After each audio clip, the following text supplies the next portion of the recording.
Assalamualaikum warahmatullahi wabarakatuh. Selamat malam, salam sejahtera untuk kita semua. Alhamdulillahirabbil alamin. Assalatu wassalamu ala asrofil anbiya'i wal mursalin sayyidina wa maulana Muhammad wa ala alihi washabbihi ajmain. Yang saya hormati Bapak Randi Pratama MPD selaku narasumber dan sekaligus pembimbing dalam kelas publikasi pada bulan September ini. Alhamdulillah pada malam ini di tanggal 22 September kita bisa bertemu, kemudian kita bisa berdiskusi kembali, dan alhamdulillah kita sudah pada minggu ketiga dalam rangkaian kegiatan ataupun rencana pembimbingan dari publikasi karya tulis ilmiah Bapak Ibu. Nah, alhamdulillah pada 2 minggu pertama kita sudah mengawali dengan materi, kemudian Bapak Ibu sudah secara sistematis mengerjakan dari judul, latar belakang, kemudian metode penelitian, dan Bapak Ibu sudah diberikan materi terkait dengan beberapa aturan terkait dengan sitasi ataupun teknik pengutipan, cara penulisan kutipan yang benar, dan alhamdulillah Bapak Ibu sudah kami perhatikan progresnya sudah semakin baik. Bapak Ibu sudah banyak yang sudah sampai pada judul sampai dengan metode penelitian. Nah, karena pada minggu ini target kita adalah kita akan menyampaikan terkait dengan hasil penelitian dan pembahasan, kesimpulan dan penulisan daftar pustaka yang baik dan benar. Karena bagaimanapun juga semua komponen itu wajib untuk diperhatikan, wajib untuk diikuti aturannya dan cara penulisan yang benar dalam artikel ilmiah, sehingga ketika Bapak Ibu mengajukan sebuah artikel itu bisa diterima oleh pengelola jurnal ataupun publisher. Nah, jadi tidak banyak koreksi, tidak banyak revisi, dan artikel Bapak Ibu segera untuk dipublikasi. Nah, oleh karena itu perlu Bapak Ibu untuk mencermati materi, kemudian melihat contoh-contoh, serta kami sudah menyediakan sarana untuk bisa berkonsultasi, berkomunikasi di WA Group. Untuk membuka acara kita pada malam hari ini, kita sama-sama melafazkan al-basmalah. Bismillahirrahmanirrahim. Semoga apa yang menjadi tujuan dan ikhtiar Bapak Ibu di kelas publikasi artikel ilmiah ini tercapai dan tentunya bermanfaat dan berkah. Amin. Untuk materi pertama Bapak Ibu, kita akan langsung ke materi menulis hasil penelitian dan pembahasan. Saya terpikir pada laporan. Kita langsung menulis pada bagian hasil penelitian dan pembahasan. Nah, ini Bapak Ibu materinya, bisa juga dilihat di materi yang kami share di WA Group. Setelah Bapak Ibu menulis judul, menulis pendahuluan dan latar belakang, kemudian metode penelitiannya juga sudah Bapak Ibu tentukan. Nah, ada yang menggunakan metode kualitatif, kuantitatif, ataupun PPK, best practice, literatur, dan lain sebagainya. Banyak sekali Bapak Ibu. Terserah Bapak Ibu cocoknya menggunakan apa, data yang Bapak Ibu ambil seperti apa. Nah, itu yang Bapak Ibu perjelas pada metode penelitian. Nah, ketika Bapak Ibu sudah melakukan penelitian dengan menggunakan metode tertentu, tentu Bapak Ibu mengambil data di sana, ada data berupa angka, apakah deskriptif, apakah dari foto-foto, dan lain sebagainya. Nah, itu Bapak Ibu ambil melalui proses-proses. Ada Bapak Ibu yang menggunakan angket ataupun kuesioner, ada yang menggunakan wawancara, dokumentasi, observasi, dan lain sebagainya. Nah, itu semua Bapak Ibu peroleh di lapangan tentunya, ataupun di kelas. Nah, apapun medianya Bapak Ibu cara mengambilnya, apakah Bapak Ibu menggunakan online ataupun langsung pengamatan secara tatap muka, itu Bapak Ibu lah yang menjadi kunci. Bapak Ibu lah yang menjadi key instrumennya di sana. Oke, sampai di sini Bapak Ibu sudah kami asumsikan sudah mengambil data. Bapak Ibu sudah tahu apa yang Bapak Ibu akan tulis dan apa yang Bapak Ibu akan peroleh datanya di lapangan. Kemudian Bapak Ibu akan menuju ke hasil penelitian dan pembahasan. Nah, kita next ya. Kami akan ingatkan kembali Bapak Ibu bahwa sistematika di sini, sistematika itu Bapak Ibu bisa lihat di sini ada judul, kemudian ada abstrak, kemudian bagian pertama atau A itu pendahuluan, kemudian metode penelitian, hasil dan pembahasan, kesimpulan dan daftar pustaka. Nah, di bagian ketiga inilah yang akan kita fokuskan pada malam hari ini. Kemudian kesimpulan dan daftar pustaka yang nanti akan dipandu oleh Pak Randi. Khusus hasil penelitian dan pembahasan, ingat, kita ada dua di sini. Kita ada dua bagian. Ada hasil dan pembahasan. Jangan sampai Bapak Ibu hanya menyantumkan hasil saja. Ingat, ada yang namanya pembahasan. Nah, nanti akan kita jelaskan lebih lanjut. Yang pertama, Bapak Ibu, pada hasil penelitian. Bisa Bapak Ibu lihat juga di screen. Hasil penelitian ini, Bapak Ibu, karena Bapak Ibu sudah mengambil data atau memperoleh data di lapangan, apakah bentuknya narasi, kemudian apakah bentuknya foto, ataupun angka-angka statistik. Dalam hasil penelitian, Bapak Ibu harus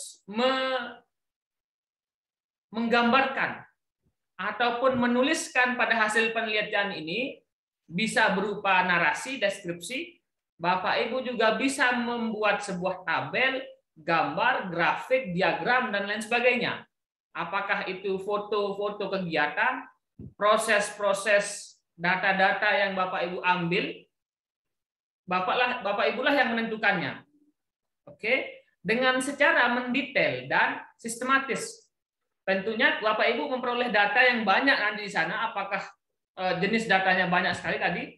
Nah, itulah yang perlu Bapak Ibu susun secara detail dan sistematis. Nah, tentunya saya berikan catatan juga di sini. Catatan di hasil penelitian ini, hindari data yang tidak relevan. Jadi, Bapak Ibu di sanalah fungsi Bapak Ibu untuk memilah dan memilih data yang mana Bapak Ibu tampilkan sesuai dengan data inti dari hasil penelitian Bapak Ibu. Jadi yang kurang ataupun tidak relevan itu jangan dimasukkan, karena memang artikel itu hanya terbatas sekali, hanya 10 lembar saja ataupun paling banyak 15. Jadi artikel itu memuat inti-inti dari hasil penelitian Bapak Ibu. Oke. Kemudian sajikan data dalam bentuk gambar, tabel, dan deskripsi dan mudah dimengerti. Nah, sistematis dari urut Bapak Ibu, apa yang Bapak Ibu akan jelaskan di sana sesuai dengan rumusan masalah ataupun fokus penelitian. Tentunya data-data yang Bapak Ibu tampilkan dalam hasil penelitian itu sesuai dengan fakta, kemudian sesuai dengan apa yang Bapak Ibu dapatkan di lapangan, kemudian sistematis, dan terakhir mudah dimengerti oleh para pembaca, khususnya sebelum pembaca, yaitu di reviewer ataupun di pembimbing. Jadi kalau Bapak Ibu tampilkan data, misalkan, nanti akan kita contohkan di contoh secara langsung. Ini prinsip dulu. Jadi Bapak Ibu tampilkan data, tentu harus ada penjelasannya juga. Jangan sampai Bapak Ibu hanya tampilkan foto, Bapak Ibu tampilkan grafik ataupun tabel tanpa didampingi dengan penjelasan singkat misalnya di bawahnya. Nah, itu perlu. Karena bagaimanapun tabel dan data-data grafik itu harus dijelaskan juga secara deskripsi. Nah, supaya kita tidak hanya sekedar melihat diagram, apa maksudnya nih diagram seperti itu. Tambahkan juga mungkin narasi di sana agar kita sebagai pembaca mudah untuk memahaminya. Nah, itu untuk hasil, ya. Lalu ingat ada dan pembahasan ini yang mungkin Bapak Ibu, kami sebagai reviewer jurnal itu sangat sering menemukan dan hampir koreksi dalam hasil dan pembahasan itu ada pada pembahasannya. Nah, jadi Bapak Ibu mohon diperhatikan pada bagian ini ya. Karena hampir 80% artikel yang masuk itu pembahasannya tidak pas. Nah, pembahasan yang Bapak Ibu tulis adalah ini pengertiannya, interpretasi yang berisi penilaian terhadap kesenjangan dari teori dan hasil penelitian yang disajikan dan membandingkan hasil penelitian Bapak Ibu dan dengan penelitian sebelumnya. Nah, secara ringkas saya akan jelaskan. Bapak Ibu di sini akan mengkaji kembali hasil penelitian Bapak Ibu, kemudian membandingkannya, atau bisa juga mencari persamaannya antara hasil penelitian Bapak Ibu yang Bapak Ibu jelaskan sebelum pembahasan dengan teori ataupun hasil penelitian sebelumnya ataupun yang lainnya yang sesuai dengan karakter penelitian Bapak Ibu ataupun variabel Bapak Ibu. Jadi di bagian pembahasan ini nantinya bisa memperkuat yang pertama ataupun mendukung hasil penelitian Bapak Ibu. Oh, ternyata hasil penelitian ini mungkin sama ataupun Bapak Ibu cari persamaannya karena akan saling menguatkan di sana antara penelitian si B pada tahun 2008 misalkan. Ternyata ada persamaannya dengan hasil penelitian yang saya lakukan sekarang atau hasil penelitian saya.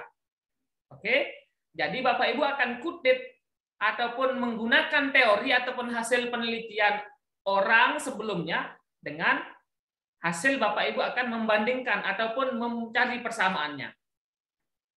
Nah, lalu yang kedua mungkin saja hasil penelitian Bapak Ibu yang mungkin secara variabel itu sama, tetapi mungkin ada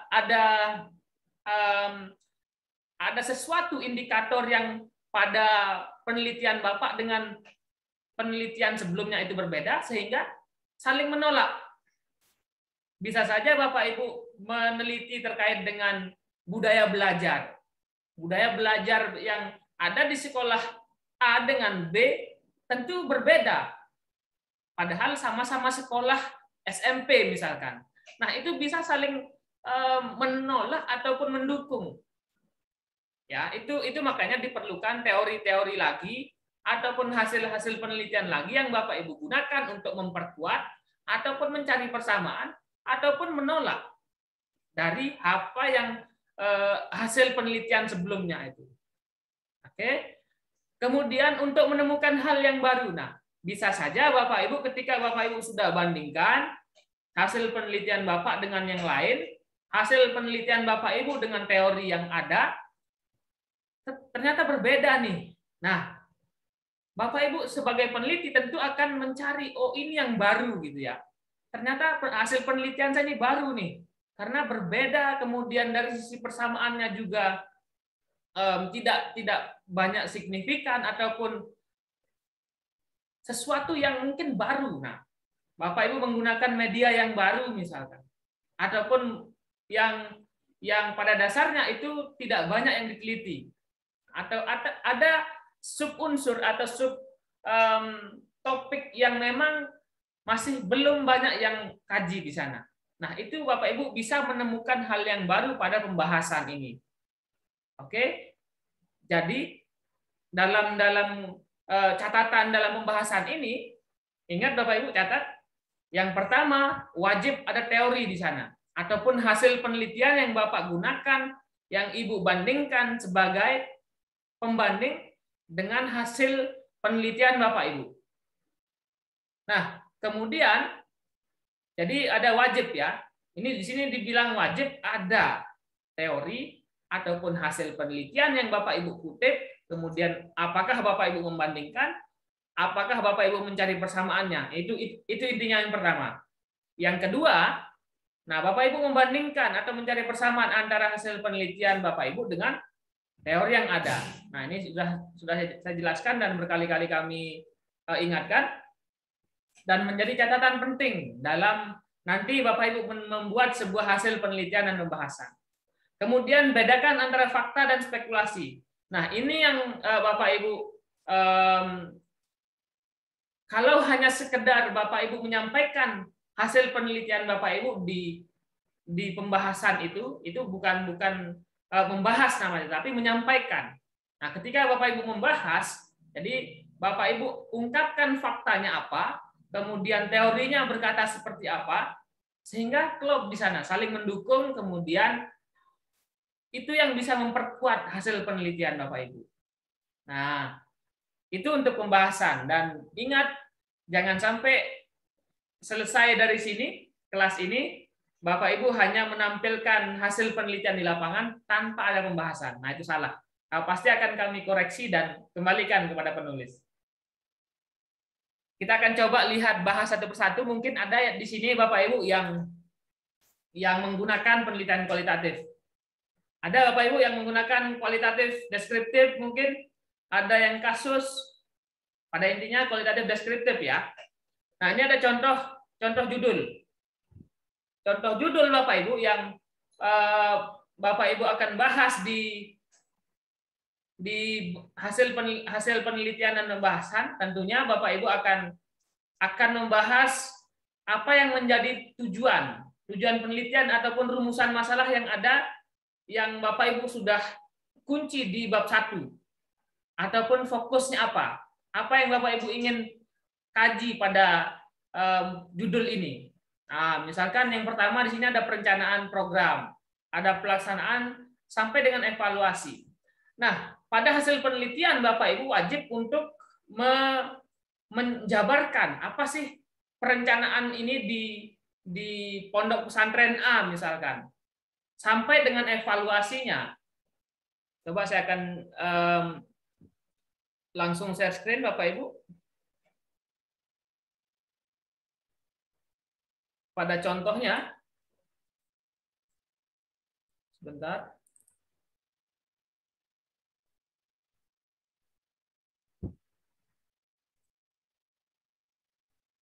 Ya. Nah, ini ada contoh artikel. Wait. Nah, ini ada contoh artikel yang tadi, manajemen program unggulan. Nah, yang akan difokuskan pada hasil penelitian dan pembahasan yaitu pada bagian-bagian utama.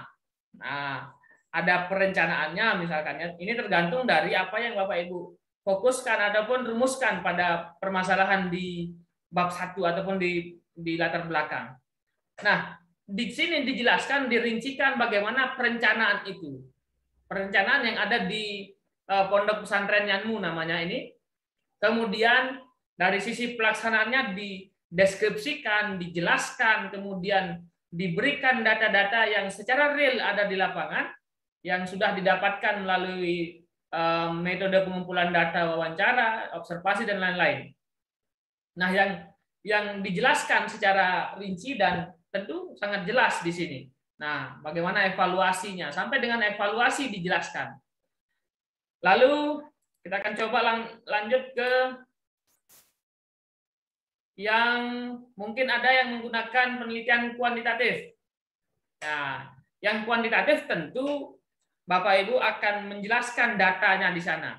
Apa yang Bapak Ibu dapatkan, misalkan data uji T-nya atau uji F-nya, kemudian yang mungkin ada hasil pre-testnya, hasil post-testnya, itu yang Bapak Ibu akan jelaskan ataupun gambarkan pada hasil penelitian. Oke.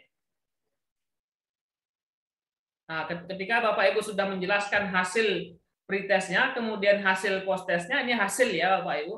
Kemudian nanti pada pembahasan Bapak Ibu akan ungkapkan kenapa bisa hasil pretestnya seperti ini, kemudian coba lihat teori yang mendukung, apakah ada hal yang menjadi faktornya, ataupun hal yang menghambat, dan lain sebagainya, itu yang Bapak Ibu bahas. Nah, di sini kami contohkan juga dalam hasil penelitian kuantitatif ini. Nah, ini ya Bapak Ibu, kami perbesar sedikit. Dan ini sudah kami bagikan sebelumnya di beberapa minggu yang lalu, yang hasil contoh-contoh penelitian ini. Nah, ini ada hasil pretest dan post-testnya. Kemudian ada kelompok kontrol yang dijelaskan di sini sesuai dengan kaidah penelitian kuantitatif. Nah, Bapak Ibu akan jelaskan nanti di sini apakah Bapak Ibu menggunakan tabel, apakah Bapak Ibu menggunakan diagram dan lain sebagainya. Tentu tabel ini silahkan juga dijelaskan. Nah, wajib untuk dijelaskan apa maksudnya, apakah kurang dari 0,5-nya apa maksudnya, dengan apakah membandingkan dengan angka yang lain. Nah, lalu Bapak Ibu akan perkuat dengan ada teori. Nah, ini Bapak Ibu coba perhatikan, setelah ada hasil penelitian, ada teori ataupun hasil penelitian yang lain yang mendukung penelitian Bapak Ibu. Nah, ini juga di jurnal Guru Inovatif Indonesia dipublis pada bulan Mei dulu. Kemudian, nah ini ada teori-teori yang lain yang mendukung. Ada beberapa, dan oke, yang penting berkaitan dengan apa yang Bapak Ibu bahas dan apa yang Bapak Ibu temukan. Kemudian kita lanjut ke penelitian tindakan kelas. Nah, mungkin ada Bapak Ibu yang di kelas ini menggunakan PTK ataupun PTS ataupun PTKP, apa istilahnya di sana. Yang Bapak Ibu jelaskan pastinya di penelitian tindakan kelas itu dalam hasilnya, yaitu bagaimana hasilnya.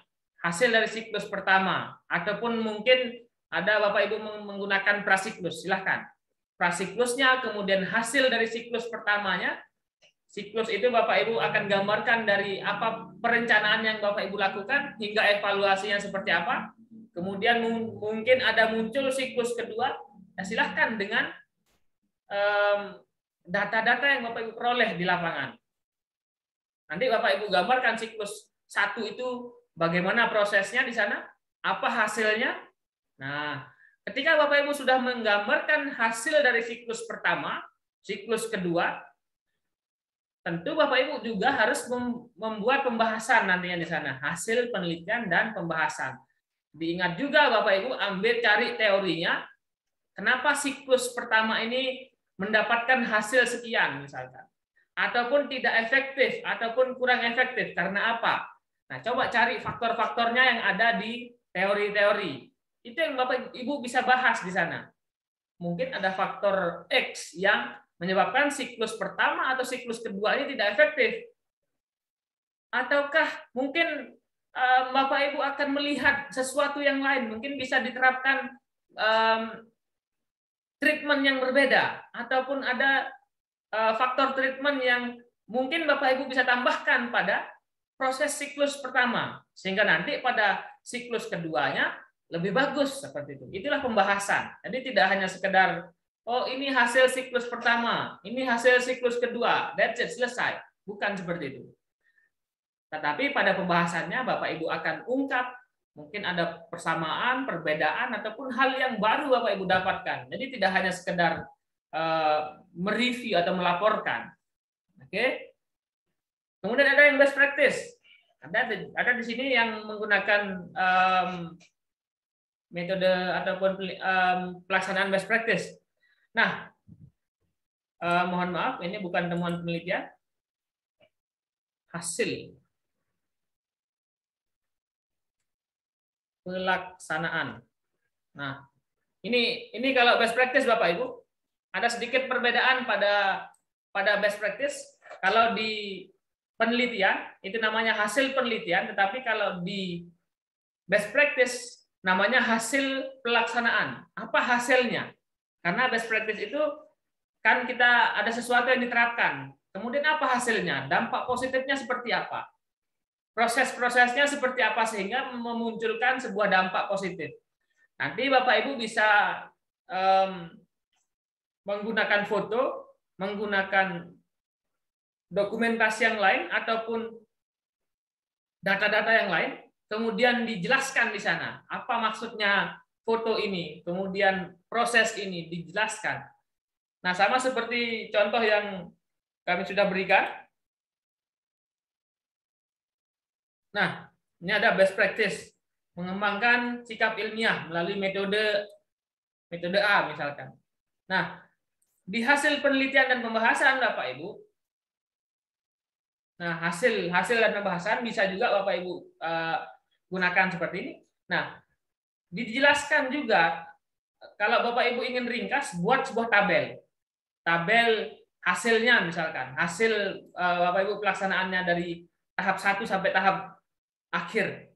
Nah, kemudian diperkuat dengan apakah ada fotonya, kemudian apakah ada gambar ataupun grafiknya, kemudian dijelaskan di sana apa maksudnya. Nah, karena akan lebih jelas, akan lebih rinci. Oh, foto ini kalau hanya sekedar foto tanpa diberikan makna, orang bisa saja mengira oh ini sedang masak-masak. Nah, tetapi ketika Bapak Ibu memberikan penjelasan, nah sudah jelas di sana ya. Nah, ini sehingga jelas apa maksudnya di sana. Kemudian dibahas. Jadi apa yang Bapak Ibu lakukan dalam best practice itu tentu dibahas juga terkait dengan metode yang Bapak Ibu terapkan, mungkin apakah ada keunggulannya, ada faktor yang mendukung, faktor yang menghambat dan lain sebagainya. Sehingga apa yang Bapak Ibu lakukan dengan metode PBL ini, problem based learning ini bisa bermanfaat dan mempunyai dampak positif. Nah, itu kurang lebih contohnya Bapak Ibu ya. Lalu ada yang Bapak Ibu menggunakan penelitian literatur. Nah, tentu penelitian literatur ini Bapak Ibu akan lebih banyak mengkaji literatur-literatur ataupun teori-teori yang ada pada buku atau jurnal. Nah, bagaimana hasil temuannya? Nah, tentu Bapak Ibu akan coba untuk membuat sebuah tabel, misalkan tabel. Nah, ini juga salah satu artikel yang ada di kami, yang kami publish dan memiliki ribuan viewers. Ini bisa dilihat berapa yang sudah melihat ataupun mendownload artikel kita. Nah, ini yang Bapak Ibu akan lakukan tabel di hasil dan pembahasan. Nah, di tabel ini silahkan Bapak Ibu sekreatif mungkin untuk menyajikan data di sana. Apakah Bapak Ibu akan menyajikannya dengan tabel ataupun grafik sehingga mungkin data-data itu terwakilkan di sana. Terwakilkan oleh tabel ini. Nah, karena ini menjelaskan bahwa dia menggunakan penelitian literatur, dia mengkaji beberapa literatur yang berkaitan dengan topik penelitiannya. Nah, setelah dicari ataupun dikaji seperti itu, dibahas juga apa persamaannya mungkin di sana, apa perbedaannya, apa keunggulan dari teori ini, teori 2, teori 3. Nah, banyak sekali yang Bapak Ibu akan bisa kaji di hasil penelitian dan pembahasan ini. Itu untuk penelitian literatur. Kemudian, nah kita coba lihat di apa yang penting dalam hasil penelitian dan pembahasan ini. Kami tekankan lagi Bapak Ibu, hasil atau temuan penelitian sebagai jawaban dari rumusan masalah, dari fokus penelitian Bapak Ibu, yang Bapak Ibu akan sajikan berupa grafik, tabel, narasi, ataupun penjelasan yang Bapak Ibu akan susun secara sistematis, mudah dimengerti, dan fakta, sesuai dengan faktanya yang ada di lapangan. Oke. Ini untuk hasil penelitian ataupun temuan penelitiannya. Sedangkan pembahasan, oke, pembahasan ini hasil penelitian dilanjutkan dengan pembahasan. Dan bisa Bapak Ibu ada mungkin dua jenis di artikel itu. Ada yang menulis langsung hasil penelitian dan pembahasan. Kemudian langsung dibahas, semuanya digabungkan jadi satu. Setelah hasil penelitian kemudian dibahas. Ada juga yang memisah hasil penelitian dulu, kemudian baru membuat sub pembahasan. Nah, itu silahkan Bapak Ibu apakah mau membuat secara terpisah ataupun langsung. Yang penting intinya adalah ada data yang Bapak Ibu sajikan pada hasil penelitiannya. Kemudian Bapak Ibu bahas apakah hasil penelitian yang saya lakukan, yang saya dapatkan itu apakah sama, ada persamaan, ada perbedaan, ada sesuatu yang baru yang perlu diungkapkan dalam artikel ini. Nah, itu intinya dalam hasil penelitian dan pembahasan. Saya harap penjelasan singkat ini bisa Bapak Ibu buka kembali ataupun cari contoh-contohnya sesuai dengan metode penelitian Bapak Ibu tentunya. Silahkan Bapak Ibu, kalau Bapak Ibu menggunakan metode PTK ataupun kualitatif, kuantitatif, cari contohnya yang sesuai dengan metode Bapak Ibu. Jangan sampai Bapak Ibu cari penelitian Bapak Ibu PTK, Bapak Ibu lihat yang kualitatif, yang kuantitatif. Nah, silahkan cari contohnya karena saya sudah berikan beberapa contoh di sini yang sudah diupload dulu. Itu ada contoh artikel literatur, artikel PTK, artikel kuantitatif, best practice, kemudian kualitatif. Nah, oleh sebab itu silahkan dicek kembali. Oke. Dan kita akan lanjutkan nanti pada sesi diskusi. Kemudian terima kasih. Kita lanjutkan pada materi kedua pada malam hari ini terkait dengan hasil kesimpulan dan bagaimana menulis daftar pustaka yang baik dan benar sehingga artikel Bapak Ibu tidak direvisi banyak. Kadang banyak juga yang sudah bagus hasil penelitiannya nih, tetapi daftar pustakanya out-outan. Nah, itu pasti akan dikembalikan. Itu wajib akan dikembalikan Bapak Ibu karena daftar pustaka adalah bagaimana tulisan Bapak Ibu dianggap kredibel, sehingga kalau daftar pustakanya masih tidak benar seperti itu. Ya, silakan Pak Rani, saya berikan kesempatan kurang lebih mungkin 30-an menit untuk menyampaikan terkait dengan kesimpulan, saran dan daftar pustaka. Oke, baik. Terima kasih Pak Suwardi atas kesempatannya. Baik, saya buka. Assalamualaikum warahmatullahi wabarakatuh. Selamat malam Bapak Ibu. Salam sejahtera untuk kita semua. Nah, untuk malam ini, seperti yang sudah disampaikan oleh Bapak Suwardi, saya akan membahas tentang kesimpulan, saran, dan daftar pustaka. Nah, ini adalah posisi paling ujung akhir ya. Sehingga ketika ini sudah terbahas, secara keseluruhan, secara teori sudah lengkap. Oke, akan saya tampilkan materinya. Materi ini juga bisa Bapak Ibu download di link yang sudah kami siapkan di grup. Silakan bisa Bapak Ibu download. Sudah terlihat ya Pak Suwardi ya?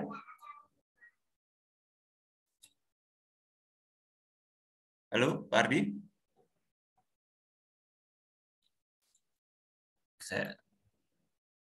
Sebentar.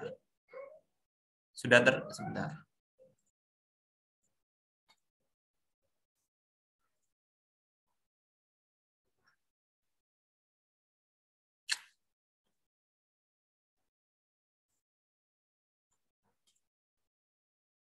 Bagaimana Bapak Ibu? Apakah gambar saya terlihat? Karena memang sudah ya. Oke, nanti kalau tidak terlihat mungkin bisa Bapak Ibu tulis di chat. Oke, akan saya bahas yaitu kesimpulan, saran, dan daftar pustaka. Nah, yang pertama adalah ini bagian yang sesungguhnya bagian yang cukup simpel dalam artikel ilmiah.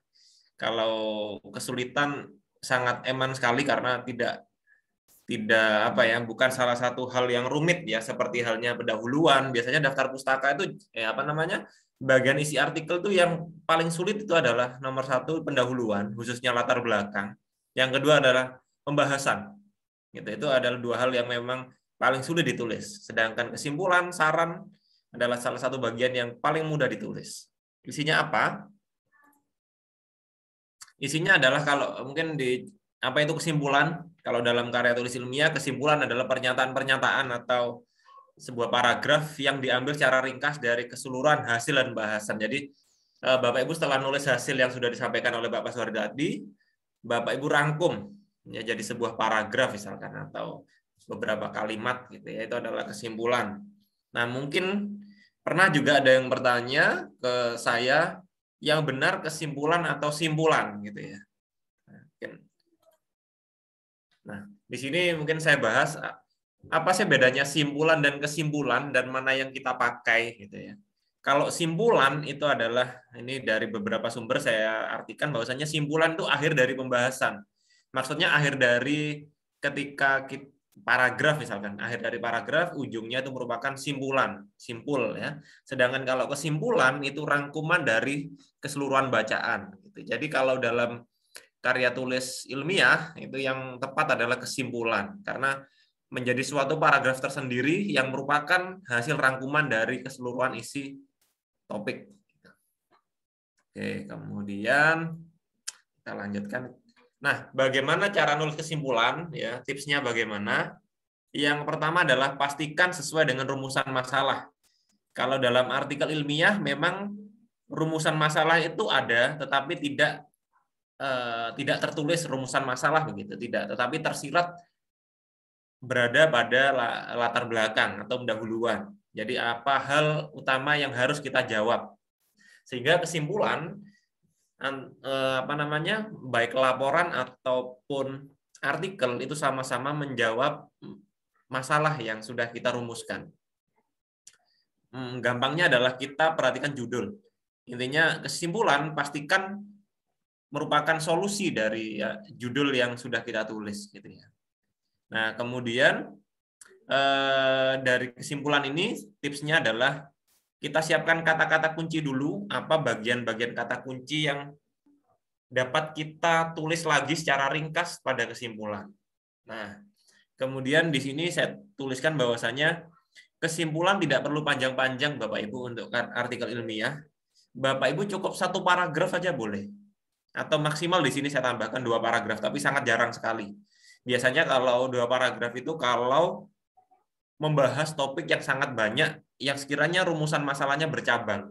Tapi kalau rumusan masalahnya sederhana, sekalipun terdapat 2 rumusan masalah, biasanya langsung tertuang dalam 1 paragraf. Gitu. Biasanya seperti itu. Jadi saran saya cukup 1, maksimal 2 paragraf. Kemudian, apabila ada data-data angka di hasil pembahasan gitu ya, ada banyak sekali data angka, misalkan memuat banyak sekali data angka, maka ketika Bapak Ibu ingin tuliskan dalam kesimpulan, ada 2 teknik. Yang pertama adalah data angka itu diterjemahkan dalam bentuk kata. Contohnya, Bapak Ibu tidak perlu lagi menyampaikan, misalkan kalau PTK, nggak perlu lagi menyampaikan bahwasanya di kesimpulan siswa-siswa berapa persen memenuhi KKM sehingga seperti ini, sehingga seperti ini, tidak perlu. Jadi cukup bisa diganti dengan bahwasannya sebagian besar boleh, sebagian besar atau mungkin boleh langsung disampaikan 75% sudah memenuhi KKM gitu. Jadi itu sudah cukup. Jadi tidak perlu menyampaikan 75% memenuhi KKM. KKM adalah skor seperti ini dengan minimal berapa. Jadi angka-angka kita gunakan seperlunya pada kesimpulan gitu ya. Atau bisa diterjemahkan dengan bentuk lain. Misalkan kita menguji sebuah validasi instrumen.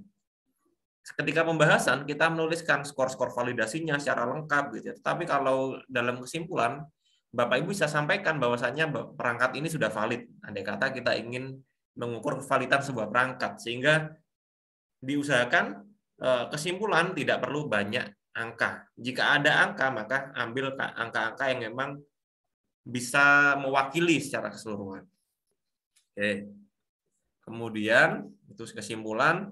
Nah, kalau saran Kalau saran suatu artikel ilmiah itu merupakan bagian penutup. Penutup itu berarti setelah kesimpulan. Nah, saran ini sifatnya boleh diberikan, kalau artikel ilmiah boleh ditulis, boleh juga tidak. Tetapi kalau ini ada, semakin baik. Jadi ketika di artikel ilmiah ada kesimpulan dan saran, maka paragraf 1 adalah kesimpulan, paragraf 2 adalah saran. Atau bisa juga ditulis sebagai penutup. Penutup juga boleh, paragraf pertama kesimpulan, paragraf kedua saran. Jadi cukup 2 paragraf. Saran isinya apa? Saran dari artikel ilmiah, tekniknya seperti ini, yaitu sama, Bapak Ibu tulis secukupnya. Umumnya Bapak Ibu bisa tulis 1 paragraf saja bahkan ini. Jarang sekali saran itu 2 paragraf, jarang sekali. Jadi saran saya adalah jika menulis saran adalah 1 paragraf yang terdiri dari 2 sampai 3 kalimat. Jadi nggak perlu banyak-banyak. Nah, isinya apa saran itu? Saran isinya adalah kata-kata harapan. Harapan yang bertujuan untuk memperbaiki artikel yang telah disusun. Jadi ketika Bapak Ibu melakukan sebuah penelitian, pastinya ada kekurangan-kekurangan. Kekurangan itulah yang Bapak Ibu sampaikan pada saran. Sehingga peneliti-peneliti selanjutnya, atau mungkin Bapak Ibu sebagai peneliti berikutnya juga, peneliti yang meneruskan penelitian sebelumnya Bapak Ibu, bisa memperbaiki penelitian yang sudah Bapak Ibu lakukan. Itu tujuannya saran seperti itu. Selain itu juga saran bisa digunakan untuk memberikan rekomendasi pada penelitian selanjutnya. Nah, umumnya ini kata-kata paling mudah adalah rekomendasi pada penelitian selanjutnya. Kan terkadang kita bingung. Kita bingung saran diisi apa, Pak? Ya, paling mudah adalah rekomendasi penelitian selanjutnya. Contohnya begini. Ketika Bapak Ibu meneliti sebuah perangkat pembelajaran, pengembangan ya. Sebuah penelitian pengembangan perangkat pembelajaran. Sudah diteliti, ketemu hasilnya, dan dipaparkan pada kesimpulan, hasilnya adalah perangkat saya memenuhi kriteria valid, efektif, dan praktis misalkan. Nah, itu kesimpulan. Sarannya apa? Sarannya adalah untuk peneliti selanjutnya disarankan untuk melakukan penelitian sejenis yang sifatnya penerapan. Itu bisa. Jadi ketika Bapak Ibu mengembangkan perangkat, maka sarannya adalah penerapan dari perangkat yang sudah Bapak Ibu pakai, bisa. Atau mungkin saran yang lain, bisa penelitian sejenis, atau bisa juga penelitian dengan subjek yang lain. Misalkan Bapak Ibu meneliti SMP, sarankan juga bisa juga diberikan saran untuk penelitian lain menggunakan model yang sama tetapi meneliti subjek lain, SD, SMA atau yang lain. Jadi simpelnya adalah saran bisa merupakan rekomendasi untuk penelitian-penelitian selanjutnya. Nah, itu saran. Nah, yang terakhir adalah daftar pustaka. Pasti sudah tahu isinya daftar pustaka adalah daftar yang berisi semua buku atau tulisan ilmiah yang menjadi rujukan dalam melakukan penelitian. Nah, seringkali kita sudah tahu artinya daftar pustaka itu ini, tahu Pak, ya. Tetapi banyak yang lupa, penekanannya di sini adalah semua. Saya beri bold putih ini, semua. Apa artinya semua? Nah, ini adalah pastikan sinkron antara nama yang dirujuk pada isi artikel dan nama pada daftar pustaka. Nah, seringkali banyak yang lupa mensinkronkan. Sehingga ketika Bapak Ibu menulis artikel ilmiah dari laporan, nah laporannya biasanya kan daftar pustakanya banyak, bisa 20 lebih, bahkan 30, 40 begitu ya, di laporan itu. Nah, ketika dimasukkan dalam artikel ilmiah, itu dimasukkan semua 40 daftar pustaka. Padahal yang dirujuk sedikit. Nah, itu istilahnya tidak sinkron. Nah, mungkin ini akan saya tunjukkan beberapa kesalahan yang sering dilakukan oleh penulis-penulis, khususnya penulis yang pemula ya, yang sifatnya masih jarang menulis boleh. Nah, itu biasanya ada beberapa hal. Yang pertama ini, yang seperti yang saya sampaikan, bahwasanya kesalahan pertama dalam penulisan daftar pustaka adalah tidak sinkron antara isi dan daftar pustaka. Nah, ini jangan sampai. Artinya agar mempercepat Bapak Ibu publikasi. Contohnya kesalahan pertama seperti ini. Isi artikelnya ada, Bapak Ibu menuliskan menurut Sumarjo 2015. Tetapi di daftar pustaka tidak ada. Nah, nggak ada sama sekali kata Sumarjo 2015. Nah, artinya di sini yang sebelah kiri ini tidak sinkron. Atau seringkali juga terbalik. Di daftar pustaka ada Sumarjo 2015. Di isi artikel nggak ada. Nggak ada pendapatnya Sumarjo 2015, nggak ada. Nah, dua hal ini adalah tidak sinkron. Artinya sudah pasti kesalahan yang kasat mata, gitu ya. Artinya orang yang tidak memahami isi artikel, tidak memahami penelitian Bapak Ibu aja paham kalau ini sudah nggak sinkron. Nah, itu jadi di titik ini Bapak Ibu sambil cek ya, sambil cek artikelnya mandiri, dicek satu persatu apakah sinkron apa belum di sini. Nah, kalau Bapak Ibu menggunakan aplikasi Mendeley atau mungkin jenis-jenis yang lain seperti bibliografi dan yang lainnya itu bisa sinkron, tetapi kadang cukup rumit gitu ya. Maka sering tidak kami sarankan menggunakan itu kecuali sudah mahir menggunakannya ya. Kalau belum mahir ya cek manual aja, mungkin daftar pustakanya mungkin cuma 15 atau ya 10, 15, maksimal 20. Nah, 20 daftar pustaka itu Bapak cek satu-satu, Bapak Ibu cek satu-satu apakah sudah sinkron belum. Ya di print dicoreti gitu ya. Kalau sudah sinkron semua ya sudah, berarti sudah benar ya secara sinkronisasi ini. Sehingga kesalahan yang terjadi di bagian satu ini sudah terlewati. Nah, yang berikutnya adalah kesalahan yang berikutnya adalah banyak sekali penulis-penulis yang tidak mengikuti aturan jurnal tujuan. Ya, jadi setiap jurnal punya aturan masing-masing. Ada yang menuliskan daftar pustaka seperti ini. Nomor 1, 2, 3 gitu ya, numerik. Istilahnya numerik kalau bahasa kerennya IEE style gitu ya. Atau gampangnya numerik ya, nomor. Maka ini urut nomor, kemudian ada nama penulis, judul buku, penerbit ya, kota penerbit dan menerbit dan tahun ditaruh belakang. Nah, ini salah satu contoh. Apakah ini benar? Benar, tetapi ini untuk jurnal yang lain. Nah, tinggal sesuaikan. Bapak Ibu mau upload jurnal mana? Kalau Bapak Ibu uploadnya nanti otomatis kan di jurnal kami, maka ikuti yang bawah ini aturannya. Nanti akan saya berikan aturannya, bisa Bapak Ibu download di template-nya itu. Ya ini, nama penulis, kemudian tahun, judul buku, dan kota dan penerbitnya. Nah ini. Jadi ketika Bapak Ibu nanti mungkin publikasi di tempat lain, bentuknya seperti apa, silakan diikuti. Masih banyak aturan-aturan yang lain, ini saya tunjukkan cuma 2. Ada sangat banyak sekali, bahkan ada yang bertanya, Pak, yang benar tahunnya ada kurungnya atau tidak? Nah, ini adalah menyesuaikan jurnal tujuan. Kita nggak bisa pastikan satu persatu, ya, karena bisa jadi 100 jurnal ada 100 aturan, gitu ya. Karena memang punya aturan masing-masing dan tidak dipermasalahkan di sini. Yang jelas semua informasinya sudah tersampaikan pada daftar pustaka. Bentuknya macam-macam sudah. Cuma yang paling umum biasanya 2 ini, yang paling umum. Oke. Jadi nanti Bapak Ibu bisa download aturan jurnal yang kami berikan, nanti bisa dicek benar apa enggak cara nulisnya. Kesalahan yang terjadi nomor 3 adalah ketika merujuk ini, bukan pada daftar pustakanya. Nah, seringkali menulis nama lengkap dan atau bahkan gelar orang yang dirujuk pada isi artikel. Artinya umumnya cukup nama belakang saja yang benar. Jadi ini contoh yang salah ya. Ini banyak sekali saya temukan.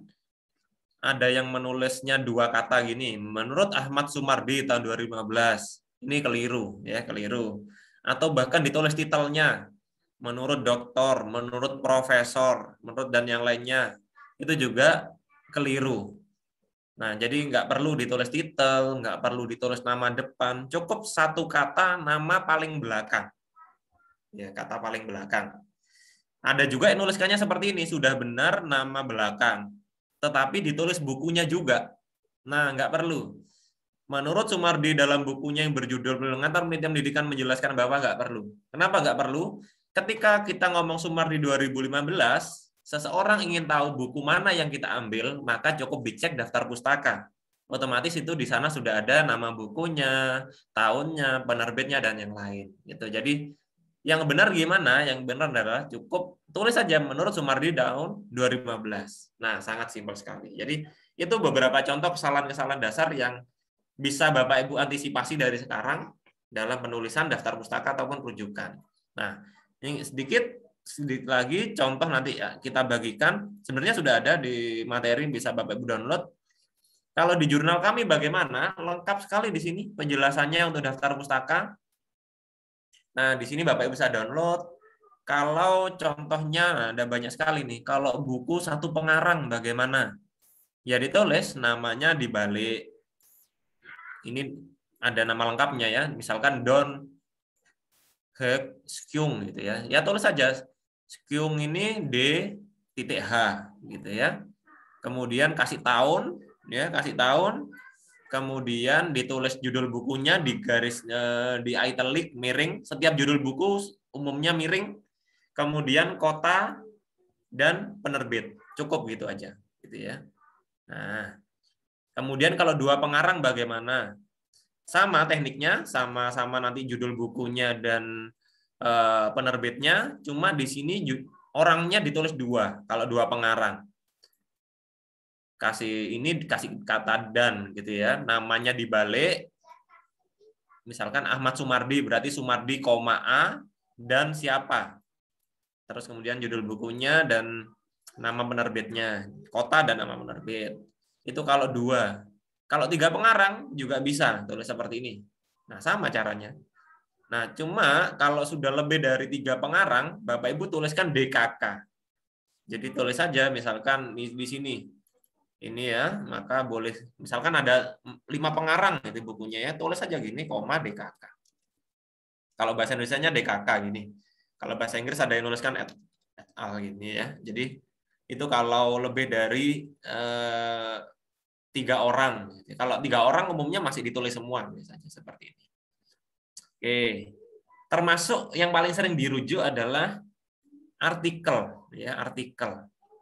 Kalau artikel bagaimana? Ya sama. Artikel bisa Bapak Ibu tulis nama pengarangnya di sini, tahun.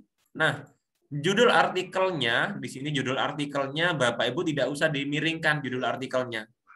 Yang dimiringkan adalah judul jurnal atau nama jurnalnya. Nah, ini nama jurnalnya, ini judul artikel. Oke, kemudian di sini kasih keterangan halamannya ya. Ini boleh kalau misalkan bingung boleh tambahkan halaman gini juga boleh, halaman gini boleh, halaman, edisi atau volume boleh. Ya, kalau misalkan bingung dengan seperti ini boleh. Kalau jurnalnya online boleh ditambahkan link downloadnya kayak ini. Atau nggak perlu juga nggak apa-apa.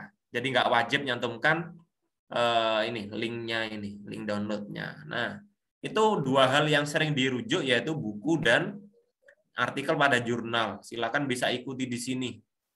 Dan yang lain-lainnya sudah lengkap di sini. Nah, silakan. Silakan. Kalau ada yang bertanya, Pak, kok nggak ada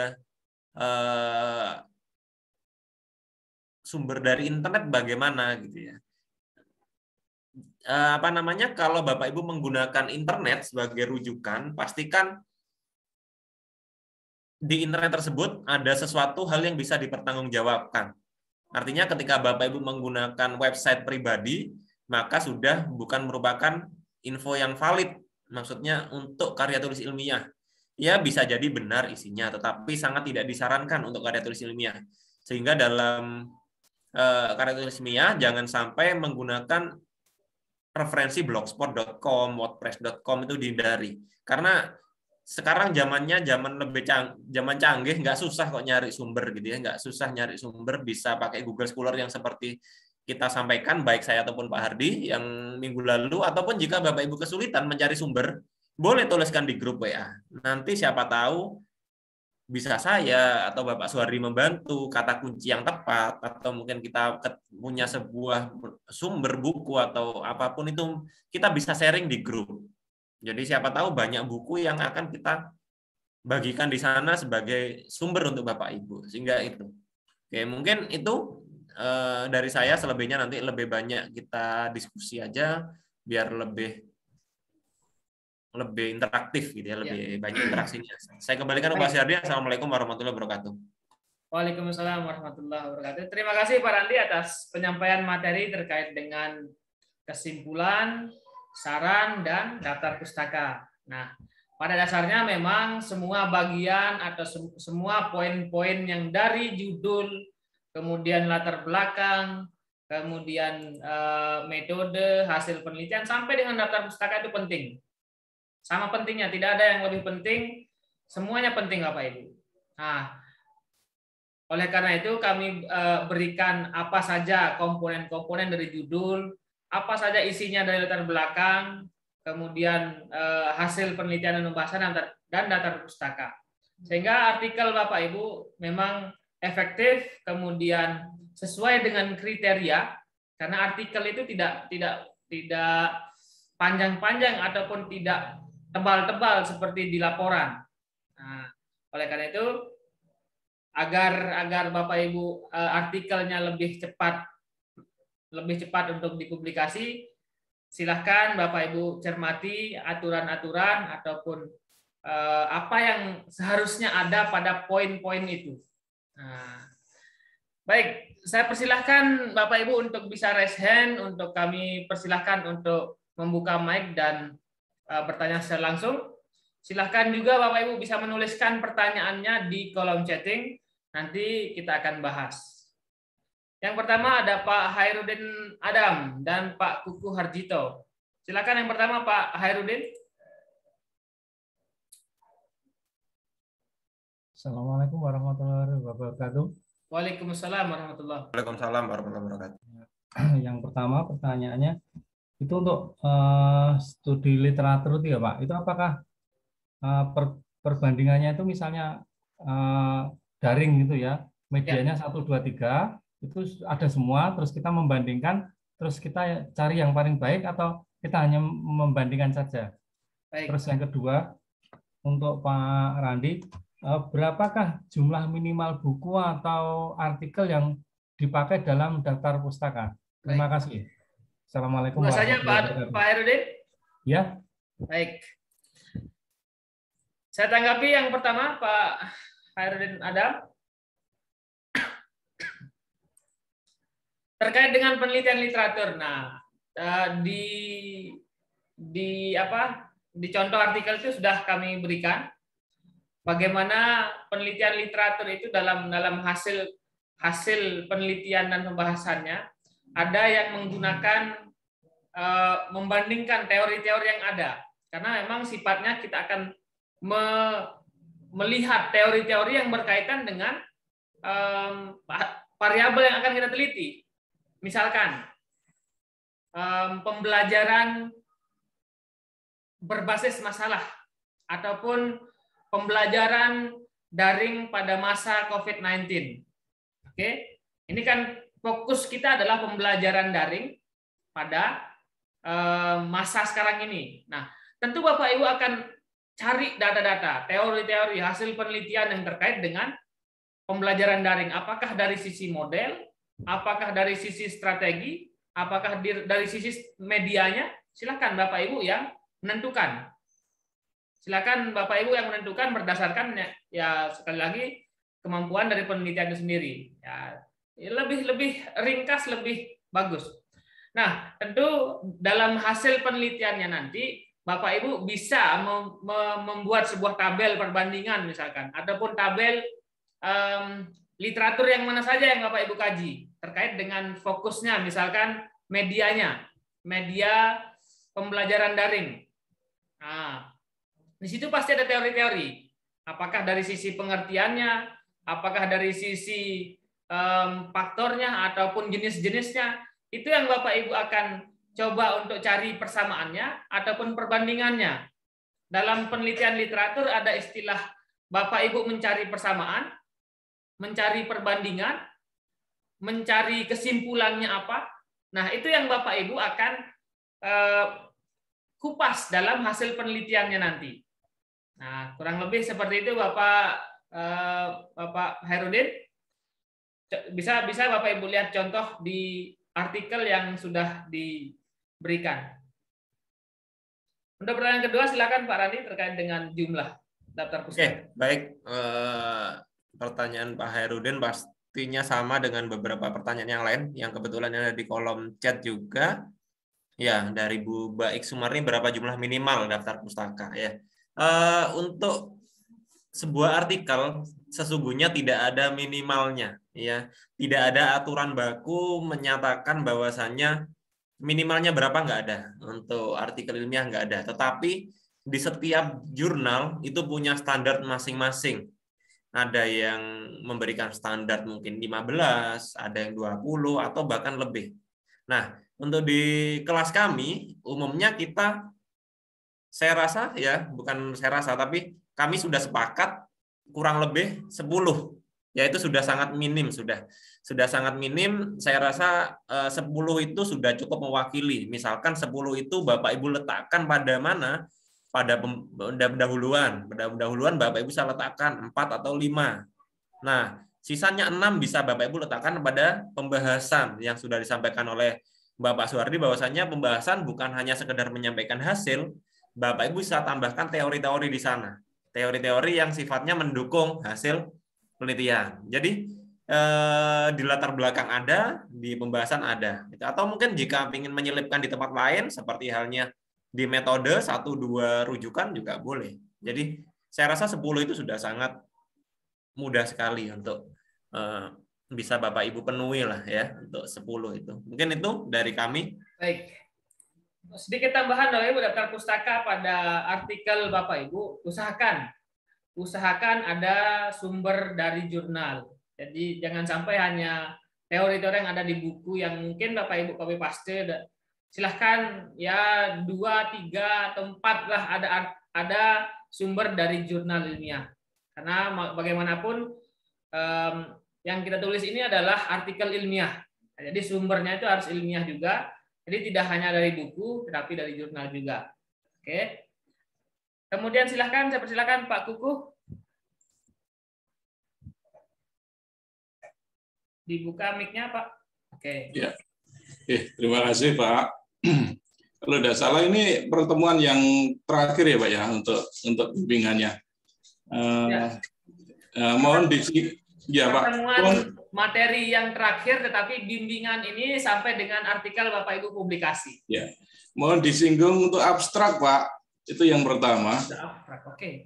Ya, yang kedua saya mencoba menggunakan satu ini pakai Zotero, Pak Randi.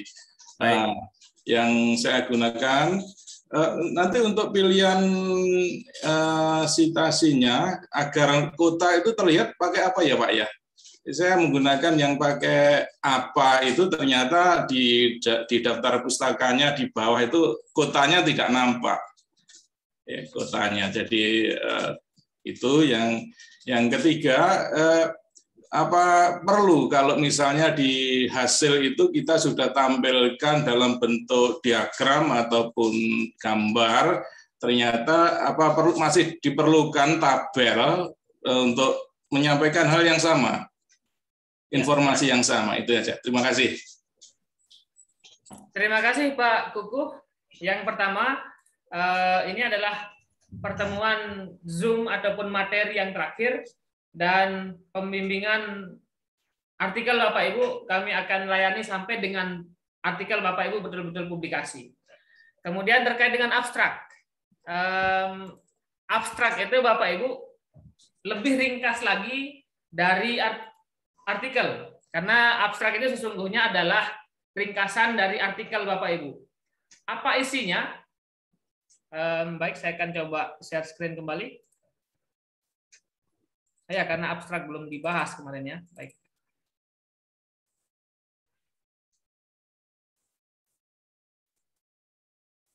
Ya, sesungguhnya sudah ada pada template Bapak Ibu.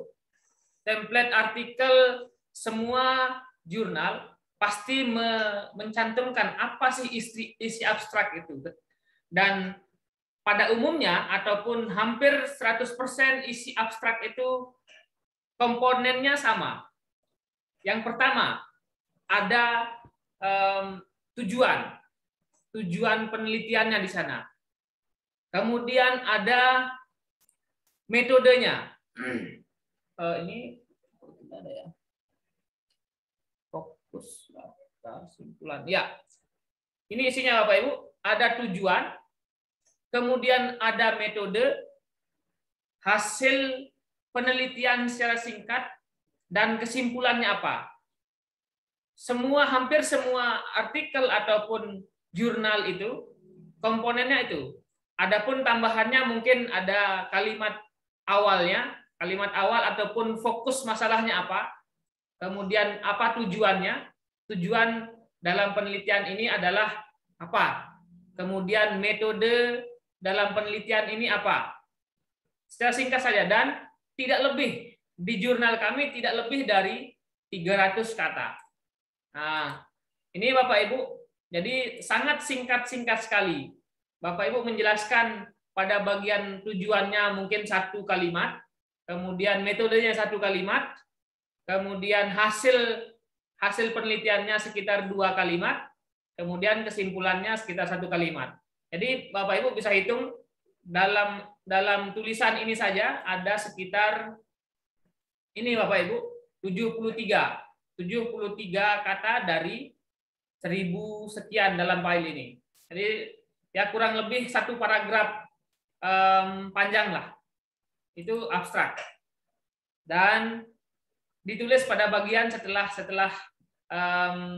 identitas penulis. Jadi Bapak Ibu bisa perhatikan pada template itu Pak Kuku. Kemudian pertanyaan yang kedua, silakan Pak Randi.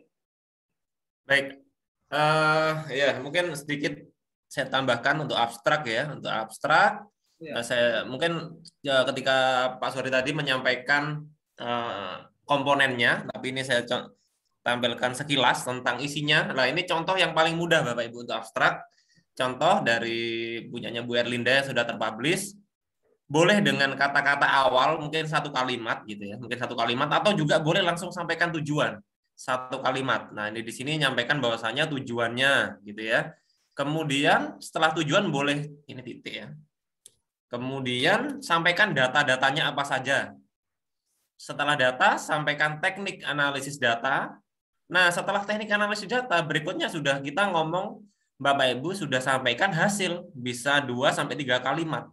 Nah, selesai. Jadi intinya di sana. Jadi beberapa topik poin-poin itu sudah cukup mewakili ya. Sehingga ketika Bapak Ibu cek gitu ya di blog ini, maka akan tampil berapa kata? 139. Nah, itu cukup sudah mewakili isi kata kunci ya. Sedikit Pak Randi. Oke, ya silakan. Ya, kata kunci Bapak Ibu yang mungkin di bagian abstrak itu ada kata kunci, yaitu kata atau frase yang menjadi fokus penelitian Bapak Ibu. Apa yang mungkin di judul yang tadi, Pak Randi, silahkan ditampilkan. Nah, dalam judul artikel ini, coba kata sedikit. Ya, apa inti ataupun hal yang diteliti? Nah, misalkan strategi genius learning untuk meningkatkan keterampilan menulis ataupun menulis anekdot. Ya, bisa saja Bapak Ibu jelaskan apa maksudnya menulis anekdot ini?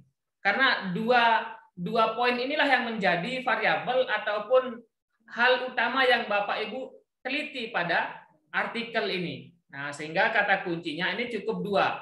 Dan kata kunci itu maksimal 5 kata ataupun frase. Itu intinya Bapak Ibu. Baik, saya lanjutkan.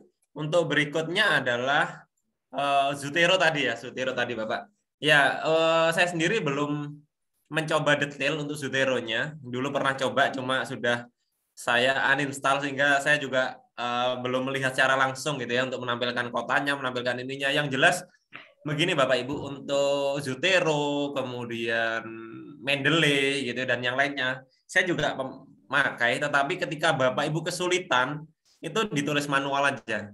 Itu jangan sampai sesuatu alat yang jadinya mudah jadi sulit gitu. Itu kalau saran saya seperti itu. Karena seringkali gini Bapak Ibu.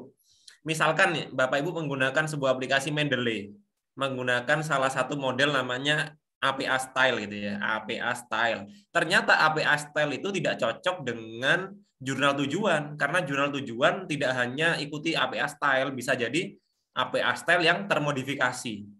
Nah, hal-hal yang modifikasi itu biasanya Bapak Ibu harus lakukan setting-setting manual di suatu aplikasi atau download namanya style-style yang terdownload diimport. Nanti Bapak Ibu bisa, ya cukup rumit lah prosesnya kalau memang tidak sesuai persis dengan template-template yang ada pada software itu gitu. Jadi kalau sekiranya tidak sama persis nanti malah tidak sesuai dengan jurnal tujuan.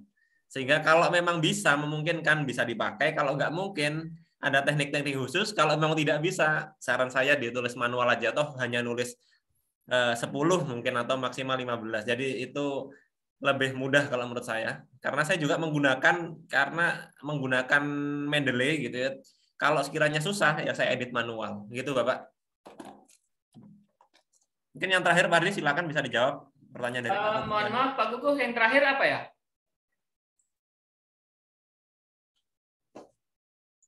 Ya, yang terakhir penyajian hasil. Kalau misalnya kita sudah tampilkan dalam bentuk Tabel, gambar atau diagram, apa perlu kita tampilkan dalam bentuk yang lain? Ya, dalam hasil penelitian Bapak Ibu agar ringkas seperti itu, jadi tidak panjang lebar, Bapak Ibu silahkan buat satu tabel ataupun grafik jika memang datanya ada angka di sana. Ada narasi-narasi yang memang harus dikelompok-kelompokkan. Nah, silahkan Bapak Ibu tampilkan baik itu berbentuk tabel, kemudian grafik, ataupun gambar di sana. Tapi jangan lupa, silahkan dijelaskan juga, berikan juga penjelasan. Ada kalimat pengantarnya dalam proses penelitian ini gini. Kemudian dapat dijelaskan pada grafik di bawah ini. Nah, kemudian ada muncul tuh grafik, ada gambar grafik. Kemudian setelah grafiknya Bapak Ibu perlihatkan, jelaskan lagi apa maksud grafik tersebut pada bagian di bawah gambar grafik itu, sehingga jelas apa maksudnya tabel ataupun gambar yang Bapak Ibu tampilkan pada hasil penelitian itu dinarasikan dan dideskripsikan secara jelas. Itu kurang lebih Bapak Ibu. Saya tambahkan Pak Suwardi untuk pertanyaannya Pak Koko tadi.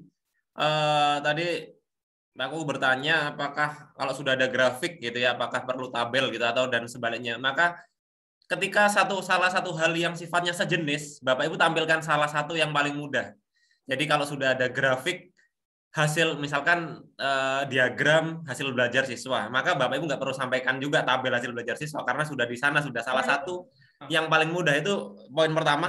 Kemudian seringkali Bapak Ibu ketika menulis artikel datanya tidak diolah tabelnya. Misalkan Bapak Ibu memberikan tabel gitu ya. Tabel semua siswa dimasukkan gitu. Semua siswa nilainya begini sampai satu halaman isinya tabel. Nah, itu juga nggak tepat. Bapak Ibu bisa rangkum jadi sebuah diagram atau rekapitulasi tabel. Jadi isinya cuma berapa kolom, berapa baris, isinya rata-ratanya atau yang lainnya gitu ya. Sehingga Bapak Ibu ketika membuat tabel pun memang diusahakan sudah tabel paling ringkas, bukan tabel nilai semua siswa sampai 50 tampilkan. Sering sekali menemukan itu. Bisa ya, itu Pak Ardi. Ya, seperti itu Pak. Dan Bapak Ibu yang lain, tentu pertanyaan ini mungkin untuk Bapak Ibu juga yang lain yang pertanyaannya hampir sama. Silahkan bagaimana data-data itu bisa seringkas mungkin tetapi jelas seperti itu. Itu intinya pada hasil penelitian. Selanjutnya saya persilahkan nih Bapak Nur Saidu. Assalamualaikum warahmatullahi wabarakatuh. Waalaikumsalam warahmatullahi wabarakatuh. Pak Randi, Pak Suhardi, maupun Pak Kukuh yang kami hormati. Pertanyaannya sebetulnya sama idem dengan Pak Kukuh. Terima kasih ini sudah menyeluruh kaitan dengan abstrak maupun kesimpulan sampai bagaimana menampilkan data-data itu sudah ditanyakan oleh Pak Kukuh. Masih ada satu lagi pertanyaan kaitannya dengan ini Pak. Jadi kalau kita itu di kepengawasan itu sering tidak pernah melihat kasus-kasus. Artinya penelitian ini ya penelitian yang akan saya terapkan itu berkaitan dengan kasus tipe-tipe guru.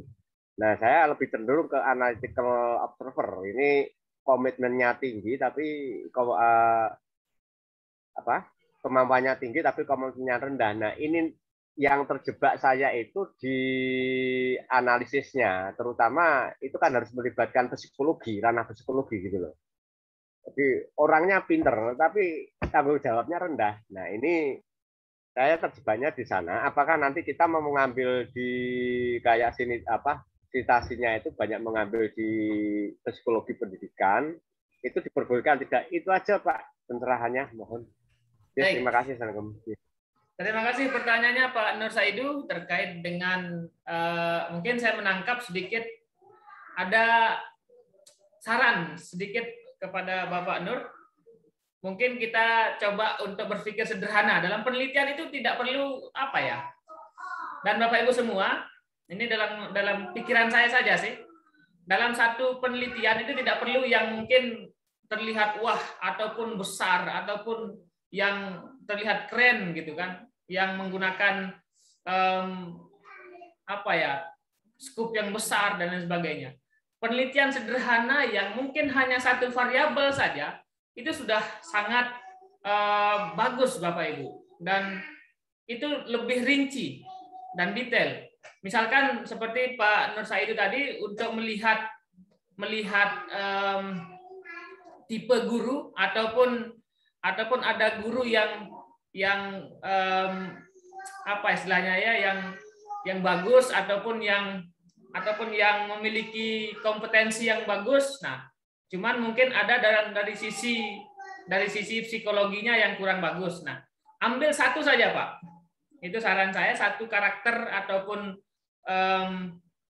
variabel yang Bapak Nur bisa kaji secara literatur. Kalau memang untuk berat untuk melakukan ambil data dan lain sebagainya, coba kaji secara literatur saja. Contoh, kita ambil variabel profesionalisme guru. Nah, ataupun profesionalisme apalah gitu, apakah kepala sekolah, guru. Kita ambil profesionalisme guru di masa pandemi. Nah, silakan Bapak Ibu bisa kaji itu. Apa maksudnya profesionalisme guru? Kemudian indikator profesionalisme, kemudian dari sisi penelitian-penelitian yang ada pada penelitian-penelitian sebelumnya terkait dengan profesionalisme guru. Nah, itu yang Bapak Ibu kaji secara literatur. Nah, itu akan menjadi satu artikel yang sederhana tetapi bermanfaat bagi artikel ataupun pengembangan ilmu pengetahuan, Bapak Ibu. Itu hanya sedikit dari saya, Bapak Randi. Silakan. Ya. Yang saya tambahkan yaitu adalah tentang referensi yang ditanyakan oleh Bapak Nur Saidu, bahwasannya dalam penelitian apapun itu, Bapak Ibu tidak harus terpaku dengan bidang ilmu, ya, tidak perlu. Apalagi kalau Bapak tadi bertanya apakah boleh mengambil sumber dari psikologi, ya sangat boleh gitu. Apalagi kalau mau dikaitkan psikologi itu merupakan bagian dari pendidikan gitu ya. Makanya banyak sekali judul-judul buku psikologi pendidikan gitu. Karena memang sangat terkait gitu. Bahkan sekarang banyak penelitian yang mengaitkan suatu pembelajaran di kelas dikaitkan dengan teori-teori psikologi banyak sekali. Seperti gaya belajar, sikap belajar, termasuk motivasi itu sebenarnya salah satu hal yang kaitannya fokusnya adalah psikologi ya. Jadi sangat terkait. Yaitu yang sangat terkait aja bisa Bapak Ibu ambil, apalagi yang mungkin keterkaitan dengan bidang ilmu yang lain sekiranya memang cocok dengan kita teliti, silakan. Boleh aja, nggak harus pendidikan gitu ya. Mungkin itu. Oke. Ya, berikutnya silakan Bu Baik untuk bertanya secara langsung. Ya, Assalamualaikum warahmatullahi wabarakatuh. Waalaikumsalam warahmatullahi wabarakatuh. Nah, ini yang saya tanyakan kan saya menyusun artikel dari best practice. Nah, kebetulan saya praktik baik ini saya lakukan dari tahun 2016 ini sampai sekarang. Nah, rencana saya tampilkan di pembahasan itu hanya 2021 aja terkait dengan COVID-19. Jadi saya membimbing guru itu kan lewat daring. Jadi itu saya melihat guru-guru yang menggunakan ICT sebagai alat pembelajaran. Jadi berapa guru yang menggunakannya, kemudian berapa yang tidak karena sesuatu dan lain hal. Jadi apa boleh saya tampilkan yang tahun 2021 aja hasilnya. Jadi yang kemarin-kemarin tidak saya tampilkan di pembahasan tuh, Pak. Ya. Ya, sudah Ibu? Iya, itu aja. Jadi tahun 2021 aja rencananya saya mau tampilkan itu terkait penggunaan ICT terutama di dalam pembelajaran pada COVID-19 ini. Oke, mungkin jenis penelitiannya apa Ibu? Mungkin bisa disampaikan dulu jenis penelitiannya. Meningkatkan kompetensi guru matematika karena saya pengawas matematika. Meningkatkan kompetensi guru matematika dalam penyusunan perencanaan pembelajaran pada masa pandemi COVID-19. Jadi ini saya lakukan memang dari tahun 2016, di mana sebelum tahun 2016 memang MGMP itu tidak terlaksana. Dia terlaksana kalau ada dana dari pemerintah. Jadi saya berinisiatif melaksanakan MGMP mandiri. Jadi mereka ngeluarin uang sama-sama 10.000. Jadi tatap muka dulu. Tapi karena sudah pandemi ini 2020 saya memang tidak dibolehkan untuk melakukan MGMP. Akhirnya lewat grup pajak kita diskusi. Tapi untuk 2021 saya sudah mulai melalui Google Meet gitu, Google Meet, Google Classroom. Ada tatap muka terbatas pada saat pembukaan gitu, Pak. Jadi itu yang saya mau tampilkan ya, bagaimana peningkatan guru ketika kita sudah melakukan pembinaan, bagaimana dia melakukan pelajaran lewat daring gitu, Pak. Jadi itu banyak sih kendalanya gitu. Baik, terima kasih Bu Baik Sumarni atas pertanyaannya. Silakan Pak Suwardi mungkin bisa direspon. Ya, Bu Baik Sumarni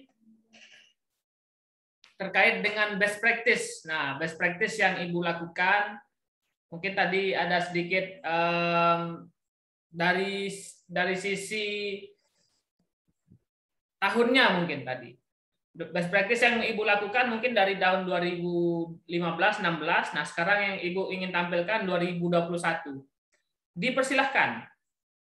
Silahkan Bapak Ibu, seorang peneliti itu adalah ke instrumennya. Jadi silahkan Bapak Ibu mau mengambil 1 tahun, 2 tahun, 1 sekolah, 1 kabupaten, 1 provinsi. Dalam penelitian Bapak Ibu silahkan. Karena Bapak Ibu lah yang menentukan.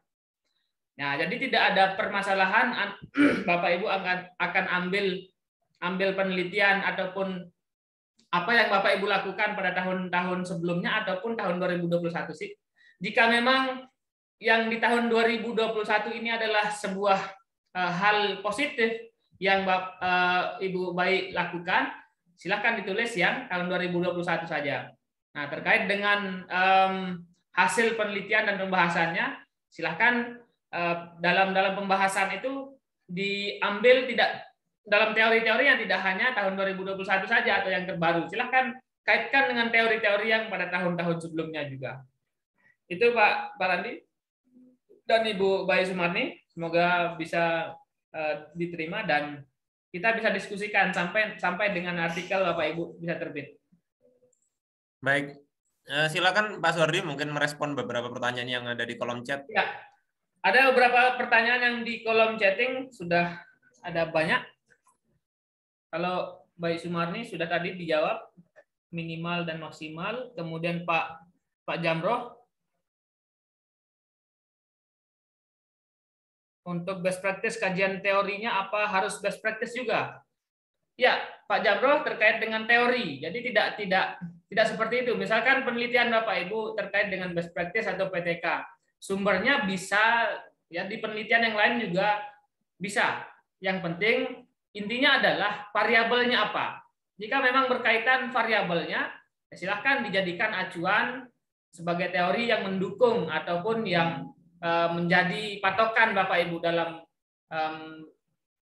penelitiannya. Kemudian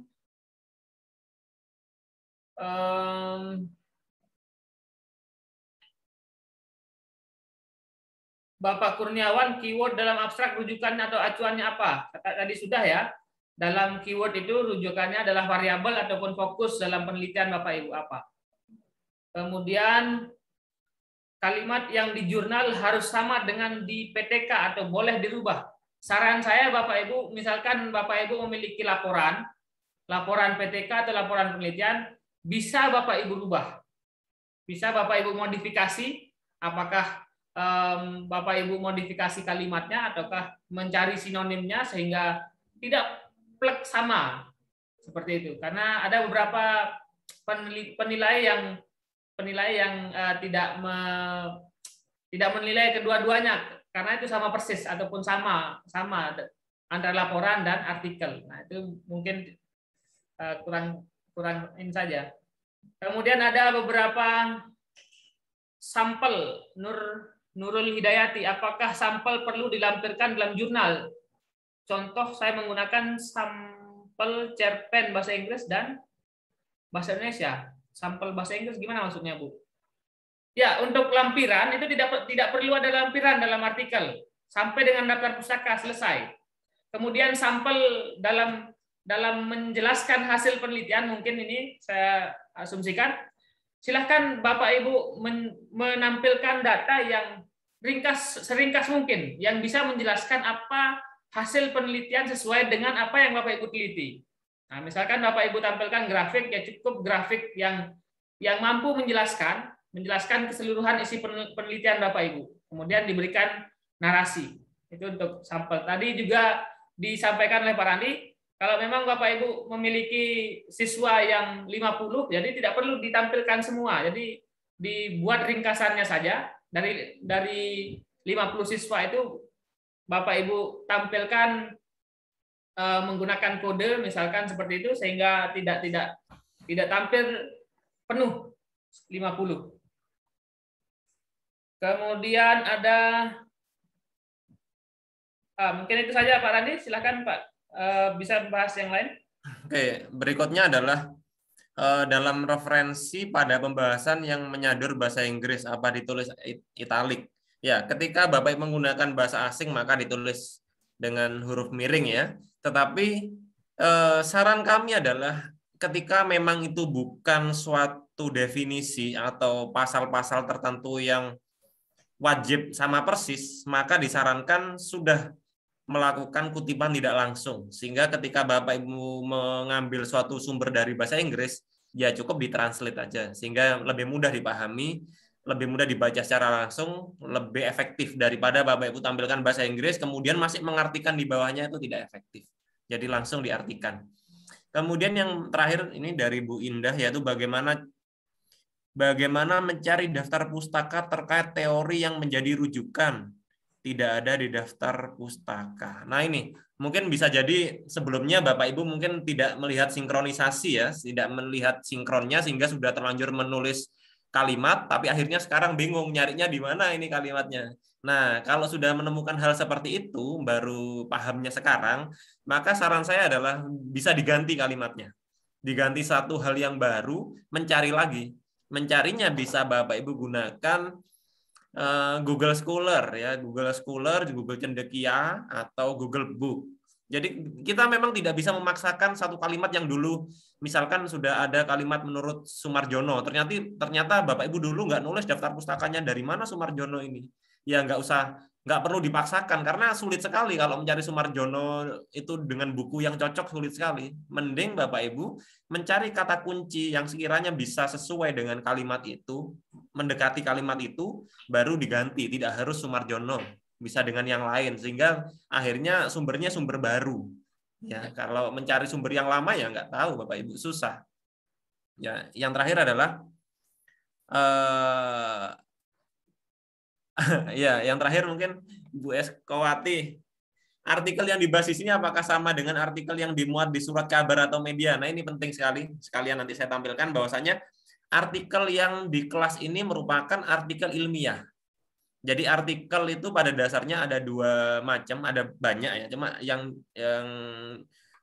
sering dibahas itu dua macam, yaitu yang pertama artikel ilmiah. Yang kita bahas di sini adalah artikel ilmiah yang dipublikasikan pada jurnal ilmiah.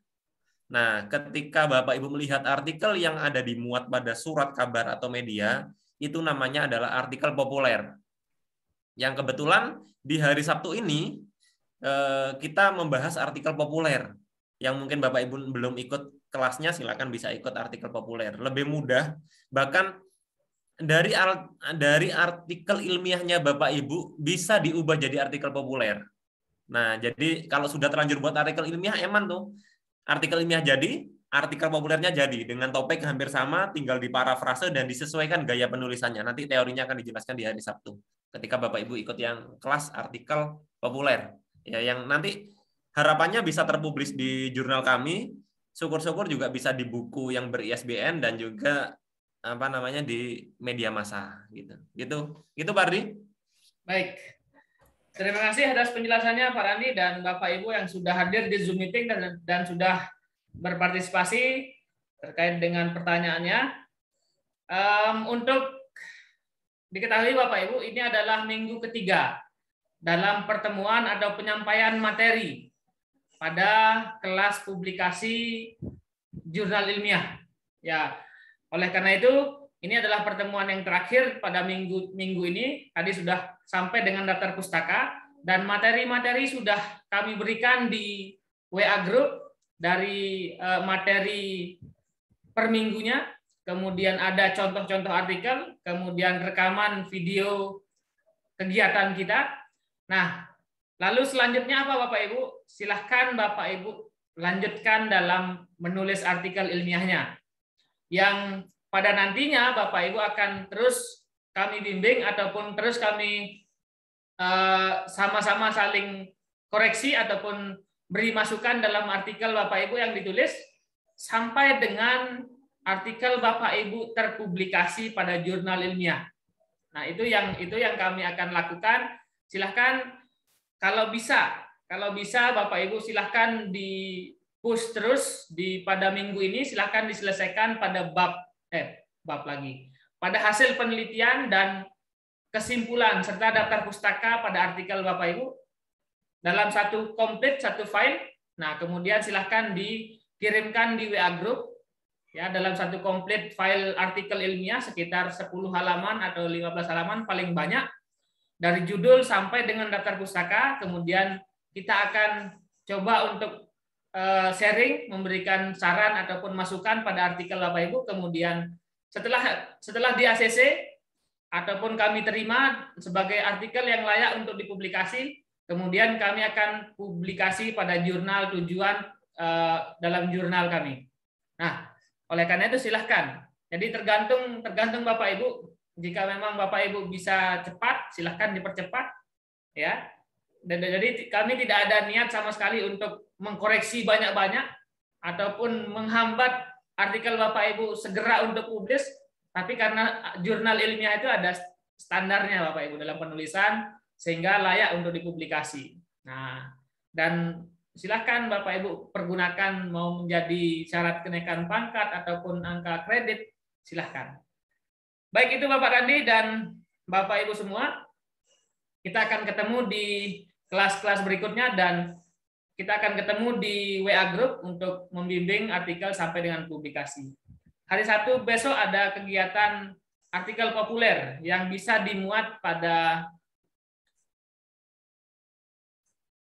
artikel populer yang bisa dimuat pada media massa di koran ataupun di web digital yang seperti yang di media-media digital seperti itu, yang nantinya akan dibahas oleh Pak Hairil Anwar yang merupakan praktisi pada penulis ataupun penerbit di beberapa penerbit digital. Seperti itu Bapak Ibu, dan kita akan bertemu selanjutnya. Untuk malam ini kita cukupkan. Assalamualaikum warahmatullahi wabarakatuh. Terima kasih Pak Randi Pratama, Pak dan Bapak Ibu. Tetap belajar, kemudian berkarya dan berinovasi. Assalamualaikum warahmatullahi wabarakatuh.